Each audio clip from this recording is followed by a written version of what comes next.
Hello guys, royal ఎన్ఫీల్డ్లో బండి చూస్తున్నారా?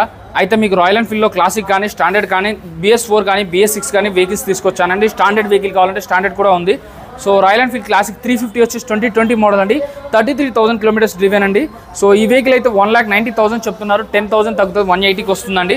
అలాగే నెక్స్ట్ వెహికల్ వచ్చేసి రాయల్ ఎన్ఫీల్డ్ క్లాసిక్ 350 1,90,000 చెప్తున్నారు, 180కి వస్తుందండి. So next vehicle classic 350 2018 model BS model variant అండి. 155 చెప్తున్నారు, 145కి వస్తుందండి. ఇది 17,000 కిలోమీటర్ తిరిగింది. నెక్స్ట్ వెహికల్ వచ్చేసి క్లాసిక్ 500cc అండి. 2017 మోడల్ 27,771 కిలోమీటర్స్ డ్రివెన్ అండి. 27,000 కిలోమీటర్ మాత్రమే తిరిగింది. దీనికి డౌన్ పేమెంట్గా అయితే ఒక 50 నుంచి 70,000 వరకు కట్టాల్సి ఉంటుందండి. పెద్ద వెహికల్ కదా. సో 20,000 డౌన్ పేమెంట్తో వెహికల్ కావాలన్నా దొరికిపోతుంది, 50,000 డౌన్ పేమెంట్లో కావాలన్నా దొరికిపోతుంది అండి. సో స్టాండర్డ్లో కావాలి, ఎలక్ట్రాలో కావాలన్నారు కదా, వీళ్ళ దగ్గర అయితే అవి కూడా దొరుకుతాయండి. 23 మోడల్ అండి. ఇది 2,20,000 చెప్తున్నారు, 10,000 తగ్గుతుందండి.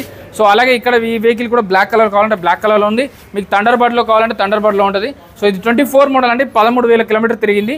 2,25,000 చెప్తున్నారు, ఇంకా తగ్గుతుందండి. సో అలాగే రాయల్ ఎన్ఫీల్డ్లో మెంటర్ వెహికల్ 2024 మోడల్ అండి. 5,900 కిలోమీటర్ తిరిగిన వెహికల్, అంటే సుమారుగా 6,000 వరకు తిరిగిందండి.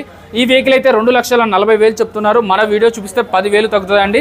సో అలాగే ఇంకా బ్లాక్ కలర్ కావాలంటే బ్లాక్ కలర్లో ఉంది, 2,30,000లో ఉందండి. ఇది కూడా 1,65,000లో. 2018 మోడల్ 1,65,000 చెప్తున్నారు, 40,000 కిలోమీటర్స్ డ్రివెన్ అండి. దీనికి కూడా 10,000 వరకు తగ్గుతుంది.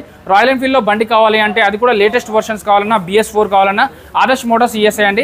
చెక్ చేసుకోకుండా ఎప్పుడు ఎక్కడ కూడా బండి తీసుకోవద్దు. జై హింద్.